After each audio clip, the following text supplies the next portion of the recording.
ہم تو اس یقین کے ساتھ کام کریں کہ میرے دنیا اور آخرت کے مسائل کے حل کے لیے اللہ نے میرے کو یہ کام دیا ہے، یہ محنت دی ہے۔ اس کے بزرگوں، ہم اس کام پر اپنی ضرورت سمجھ کر آئے کہ بھائی صاحب ہم رتنا گری والے اللہ کے دین کے محتاج ہیں، اور اللہ کا دین ہم رتنا گری والوں کا محتاج نہیں ہے۔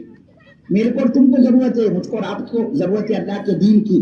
اللہ کے دین کو میری تمہاری کوئی ضرورت نہیں۔ آدمی اس میدان میں چلے گا، اللہ اس کی نسلوں سے، اس کی کوکھ سے جنم لینے والی نسلوں کو، اولاد کو دین کا داعی شیدائی بنائے گا، اور یہ گڑبڑ کرے گا، تگڑم بازی کرے گا، میرے بزرگوں اللہ کے دین کے کام سے جان بچائے گا، اعراض کرے گا۔ اللہ کہہ رہے ہیں تم جب ہماری نعمت کی ناقدری کرو گے، ہماری عزت کی قسم ہم اس نعمت کو چھین کر دوسروں کے حوالے کر دیں گے۔ ہم اس نعمت کو چھین کر، اس دین کی نعمت کو چھین کر، یہ نعمت ہم دوسروں کے حوالے کر دیں گے۔ اگر تم ناقدری کرو گے، تیری میری کرو گے، گڑبڑ کرو گے، ہم چھین لیں گے اپنی نعمت کو۔ فَاسْتَبْدِلْ قَوْمًا غَيْرَكُمْ وَلَا تَضُرُّوا شَيْئًا، تم نہیں کرو گے نا، ہم نئی قوم کو لائیں گے جنہیں ہم ہدایت کی دولت سے مالا مال کر دیں گے۔ ہدایت تو اللہ کے دستے قدرت میں ہے نا، ہمارے تمہارے ہاتھ میں کیا ہے؟ اِنَّكَ لَا تَهْدِي مَنْ أَحْبَبْتَ وَلَكِنَّ اللَّهَ يَهْدِي مَن يَشَاءُ۔ اے ہمارے نبی صلی اللہ علیہ وسلم، آپ جس کو چاہو گے اس کو ہدایت نہیں ملے گی، ہم جس کو چاہیں گے اس کو ہدایت دیں گے۔ یہ کرے گا اللہ، نسلوں کے لیے ہدایت کے دروازے کھولے گا محنت پر، اور یہ نہیں کرے گا اللہ کہہ رہے نئے قوم کو لائیں گے جنہیں ہدایت کی دولت سے مالا مال کر دیں گے۔ وَلَا تَضُرُّوا شَيْئًا، اللہ کہہ رہے او کوکن والو تم ہمارا کچھ نہیں بگاڑ سکتے، کیوں؟ وَاللَّهُ عَلَىٰ كُلِّ شَيْءٍ قَدِيرٌ، اللہ کہہ رہے کوئی چیز ہماری کنٹرول کے باہر کے لیے کر سکتے، یہ نہیں کر سکتے۔ اس لیے بزرگوں، آدمی اپنی ضرورت سمجھ کر، اپنے کو محتاج سمجھ کر دین کی محنت پر آوے کہ بھائی صاحب یہ روزانہ کے 2.5 گھنٹے، یہ مقامی اعمال، یہ گھر کی تعلیم، یہ مسجد کی تعلیم، یہ ہفتے کے 2 گشت، یہ مہینے کے 3 دن، یہ سال کا چلہ، یہ house to house, door to door, روزانہ 2.5 گھنٹے چھوٹی چھوٹی جماعتیں بنا کر اپنی بستی کو، اپنے شہر کو، اپنے محلے کو مسجد کا میدان بنانا، اپنے موٹے موٹے اعمال، اپنی پاک حلال کمائی۔ اگر آدمی اس پر آ جائے، اللہ کی قسم جس دن یہ دنیا سے جائے گا، ایمان کی سلامتی کے ساتھ اس کا جنازہ اٹھایا جائے گا۔ کھاتے کماتے مرنا کوئی کمال تو نہیں، ساری دنیا آج اس کے کندھے پر ہاتھ رکھو، بھائی صاحب کیا بات ہے، بہت کام ہے، بزی ہوں، کہاں فیکٹری، کاروبار، کارخانہ، تجارت۔ کیا مطلب کہ بھائی کہاں جا رہے تو کہا کمانے کے لیے، بھائی کیوں کما رہے تو کھانے کے لیے۔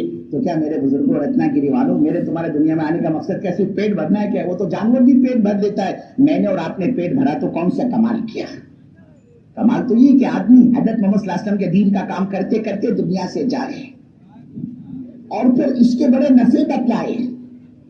اللہ زندگیوں میں برکت دیتا ہے، دیندار کی زندگی میں برکت، مال میں برکت، کمائی میں برکت، چیزوں میں برکت، اور دیندار خوشحال زندگی گزارتا ہے۔ پھر چاہے زمین اپنے اندر سے غلہ اگونا بند کر دے، آسمان پانی برسانا بند کر دے، چاہے ساری دنیا کی کرنسی بدل جائے، نوٹ بندی آ جائے، اللہ کی قسم اس کے پاس دین ہوگا، دنیا کا کوئی تاثر اس کو متاثر نہیں کر سکے گا۔ یہ فائدے دین پر چلنے کے۔ اللہ تعالیٰ کہہ رہا ہے حیات طیبہ دوں گا تم کو، کوئی ٹینشن نہیں، سب ٹینشن فری رہو گے تم۔ کتنے مارکیٹ میں اتار چڑھاوا ہے، مارکیٹ ڈاؤن ہو جائے، مارکیٹ اوپر، کوئی فرق نہیں پڑے گا۔ یہ ہے برکت، اللہ زندگیوں میں برکت دیتا ہے دیندار کے۔ اب برکت کے کیا معنی، کیا سمجھتے ہیں ہم کوکن والے؟ سینچری پوری کرے، بولے میرے دادا 110 سال کے تھے، میرے دادی 105 سال کی تھی۔ عمر کا بڑھ جانا یہ برکت نہیں ہے، برکت اس کو نہیں کہتے، برکت اس کو کہتے میرے بزرگوں 40 سال ہی عمر ملی، 50 سال بھی دنیا سے چلا گیا، لیکن 40-50 سال میں یہ اتنے اعمال کر لیتا ہے۔ اگر کسی کو اللہ 100 سال کی زندگی دے دیتا، اتنے اعمال وہ 100 سال میں نہیں کر پاتا جتنا یہ 40 سال والا اعمال کر کے نکل جاتا ہے۔ یہ دیتا ہے اللہ دیندار کو اس کی زندگی میں برکت۔ ہم سمجھتے 100 سال ہونا برکت ہے، 80 سال ہو جائے تو برکت آ گئی، برکت اس کو نہیں کہتے ہیں۔ اور یاد رکھنا برکت فرما برداری کے ساتھ ہوتی ہے، نافرمانی کے ساتھ تو کبھی برکت ہو ہی نہیں سکتی۔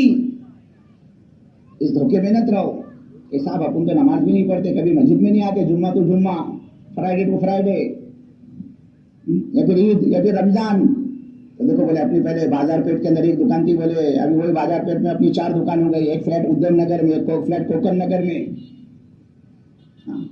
تو یاد رکھنا اگر اللہ اپنے بندے کو اس کی نافرمانی کے باوجود اگر دنیا، چیزیں، مال، پلاٹ، بنگلہ، گاڑی، پراپرٹی، بینک بیلنس دے رہا ہے، ایک فیکٹری کے 4 فیکٹری ہو گئی، ایک دکان کی 4 دکان ہو گئی، ایک فلیٹ کے 4 فلیٹ ہو گئے، چاروں بیٹوں کے 4 الگ، تو اس دھوکے میں نہ رہے کہ اللہ میرے سے بہت خوش ہے جبھی تو دے رہا ہے یہ۔ اللہ کی قسم یہ جو کچھ اس کو دے رہا ہے نا اللہ بہت غضبناک ہو کر فل ٹینشن میں اور ناراض ہو کر اللہ اس کو دے رہا ہے. اور کیوں دے رہا ہے؟ اب اللہ اس کی پکڑ کرنا چاہتا ہے. خود اللہ نے کہا فلما نسوا ما ذکروا به فتحنا عليهم ابواب كل شيء. جب بندہ ہم کو ناراض کر کے ہم کو بھول کر زندگی گزارتا ہے تو ہم کیا کرتے ہیں؟ فتحنا عليهم ابواب كل شيء.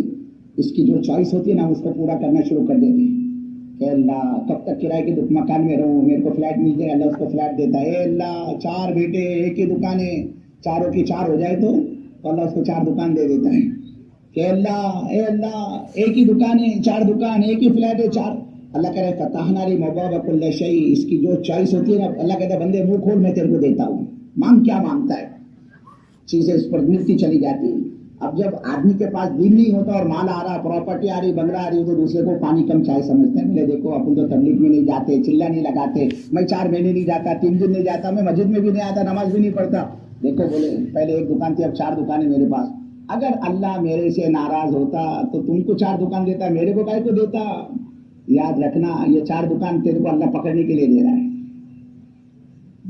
کیونکہ برکت جو ہوتی ہے وہ فرما برداری کے ساتھ ہوتی ہے, نافرمانی کے ساتھ برکت نہیں ہے. نحوست ہے وہ نحوست, ہم اس کو برکت سمجھ رہے ہیں. حرام کمائی کا بنگلہ بنا, ارے ھذا من فضل ربی, یہ میرے رب کا فضل ہے.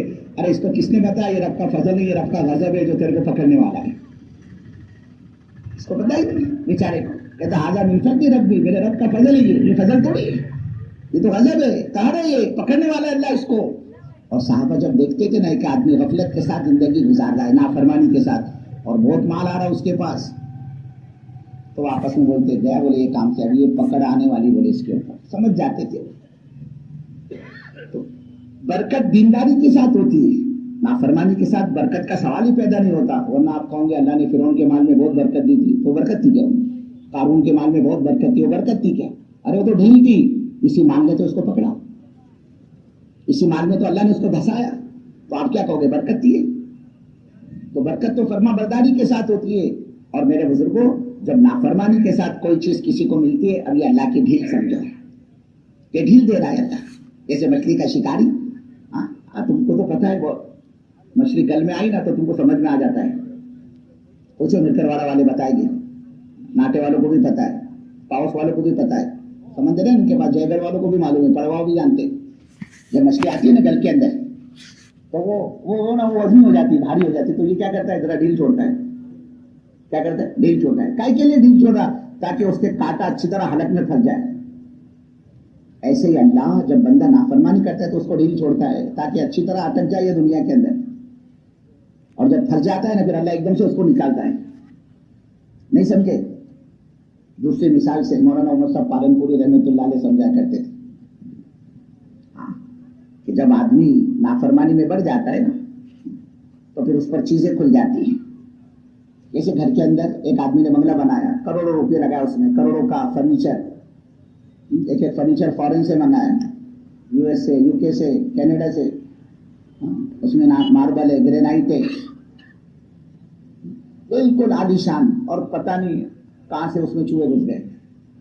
یہ فرنیچر خراب کیا, وہ فرنیچر کاٹا, وہ بنارسی ساڑی گھر کی شادی کی نشانی تھی 20 سال کی, لاکھ روپے کی ساڑی اس زمانے کی پہلی. کیا ہے بابا اس میں لاکھوں کی ساڑی کا, اس میں سونے کی جری بری ہوئی, وہ نشانی ٹنگا کے رکھا تھا اس نے الماری میں ہینگر پہ, اور چوہا گھسا اور اس کو کاٹ دیا ادھر سے ادھر سے, کبھی صوفہ کاٹا, کبھی دودھ کی ہنڈی میں, کوئی سالن کی ہنڈی میں. اب یہ مالک پریشان ہو گیا کہ اللہ یہ کیا مصیبت آئی میرے بنگلے میں, چوہے کہاں سے آ گئے. اب سوچتا ہے کہ کچھ نہ کچھ علاج تو اس کا ہونا چاہیے, تو آئے دن نقصان کر رہا ہے. 1.5 لاکھ روپے کا صوفہ ایسی جگہ پہ کاٹا کہ آدمی انٹری کرے تو سیدھے وہ کٹے ہوئے پہ نظر جاتی اس کی. اب کیا کرے بولے, اس کو پتا ہے ایڈوانس ٹیکنالوجی ہے نا, تو میڈیکل کے اندر ایسے کیڈبری کے ٹائپ میں چاکلیٹ ملتے ہیں, جو چاکلیٹ نہیں زہر ہوتے ہیں, اور وہ اگر چوہا کھا لے تو رات کو کھائے تو صبح اس کو کہیں نہ کہیں مرا ہوا پڑا ملتا ہے. تو چلو کیوں نہ وہ لے کر آئے اور گھر میں ڈال کے چوہے کا صفائی کرے. پھر یہ سوچتا ہے نہیں بابا, گھر میں چھوٹے چھوٹے بچے, اگر چوہا نہیں آیا اس دن, چوہے نے نہیں کھایا, اور میرا کوئی بچہ وہ چاکلیٹ اٹھا کر کھا گیا, تو چوہا تو رہ جائے گا بازو میں, میرا بچہ آپ کی جان جائے گی. تو یہ کیا کرتا ہے بزرگ کو, ایک پنجرا خرید کر لاتا ہے, اور اس پنجرے کے اندر یہ لگاتا ہے کبھی گوشت کی بوٹی, کبھی مچھلی کا ٹکڑا, کبھی مومل کا ٹکڑا, کبھی اصلی گھی کی روٹی اس میں لگاتا ہے. اب آپ بتلاؤ بزرگوں, یہ جو گوشت کی بوٹی لگا رہا, بومل کا ٹکڑا لگا رہا, مچھلی کی بوٹی لگا رہا ہے اصلی گھی کی, تاکہ اس کی خوشبو سن کر جلدی آئے چوہا, یہ جو لگا رہا ہے یہ خوش ہو کر لگا رہا ہے یا ناراض ہو کر؟ اور کیوں لگا رہا ہے؟ اس کو پکڑنے کے لیے لگا رہا ہے, انتہائی ناراضگی کے ساتھ اس کو لگا رہا ہے, تاکہ اس کو میں اس کو سبق سکھانا ہے. یہ پکڑ میں آ جائے تو محلے کے بچوں کے حوالے کر دوں گا, پھر وہ اس کا کچومر بنائے. اب اس نے پنجرا خرید کر لایا, اس میں لگائی گھی کی روٹی اور پنجرے میں لگا کر چھوڑ دیا. رات ہوئی, لائٹ بند ہوئی, اب گھر میں خراٹے کی آواز شروع ہو گئی. چوہا آیا, اوہ گہری نیند سب سو رہے ہیں, لیکن عجیب خوشبو آج سے بالکل نرالی کہاں سے آ رہی ہے.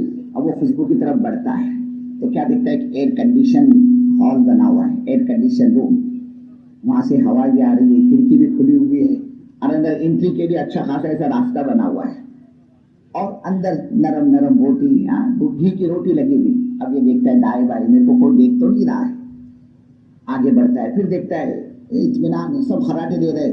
اب جیسے یہ اس پنجرے میں داخل ہوتا ہے, اور پنجرے میں داخل ہونے کے بعد جو ہی وہ بوٹی پر جھپٹتا ہے نا, مچھلی کے ٹکڑے کو, بومل کے ٹکڑے کو, فوراً پیچھے سے دروازہ بند ہو جاتا ہے. اب اس کے سمجھ میں آتا ہے, او ہو وہ دیو نگر کا فلیٹ, وہ کوکر نگر کی بلڈنگ, اور وہ جو مرچوڈیز اور BMW اور جو فیکٹری اللہ نے میرے کو دی تھی, اس رب کی قسم یہ سب میرے کو اللہ نے پکڑنے کے لیے دیا تھا. سمجھ رہے ہو نا؟ اس وقت چوہے کے سمجھ میں آتا ہے کہ اوہ یہ گرم گرم جو بوٹی دکھ رہی تھی نا, نرم نرم, یہ میرے کو پکڑنے کے لیے اللہ نے دی تھی. تو آدمی اس دھوکے میں نہ رہے کہ صاحب اپنے پاس تو دین ہے نہیں, لیکن پہلے 1 گنٹے کا مالک تھا, ابھی 4 ایکڑ ہو گئے. آدمی دھوکے میں نہ رہے, پہلے اپنے اکاؤنٹ میں کیا 50,000 لاکھ روپے پڑ رہے تھے تو 50 لاکھ پڑے ہوئے. یہ سب آدمی کو اللہ تعالیٰ غفلت پر دیتا ہے. جب یہ غفلت کی زندگی گزارتا ہے نا, پھر اللہ اس کو پکڑنے کے لیے چیزیں دیتا ہے. اس لیے کہ اللہ خود کہہ رہا ہے فتح علیہم ابواب کل شیء, ہم اس کی ہر چوائس کو پورا کرنا شروع کر دیتے, ہر چیز کا دروازہ اس پر کھول دیتے. اب جب ساری چیزیں اس کو ملتی ہے تو مال, اگر آدمی کے پاس دین نہ ہو تو آدمی کا دماغ مال خراب کر دیتا ہے. پھر یہ نہیں بولتا اس کا مال بولتا ہے, یہ نہیں بولتا اس کی وردی بولتی ہے, یہ نہیں بولتا اس کی کرسی بولتی ہے. مال بولتا ہے آدمی کا, ہر چیز کا نشہ ہوتا ہے میرے بزرگوں, مال کا بھی نشہ ہے, عہدے کا بھی نشہ ہے, کرسی کا بھی نشہ ہے. اور یاد رکھنا بزرگوں, وہ اللہ ہے, اس اللہ نے اچھے اچھوں کے نشے اتارے, اور وہ اللہ اچھے اچھوں کے نشے اتارنا بھی جانتا ہے. اچھے اچھے کے اس نے نشے اتارے اور وہ جانتا ہے. اللہ کہہ رہا ہم چیز کا دروازہ اس پر ہم کھول دیتے ہیں, حتی اذا فرحوا, یہاں تک کہ پھر خوش ہو جاتا ہے, اور خوش ہو کر بھی ایسی باتیں کرتا ہے.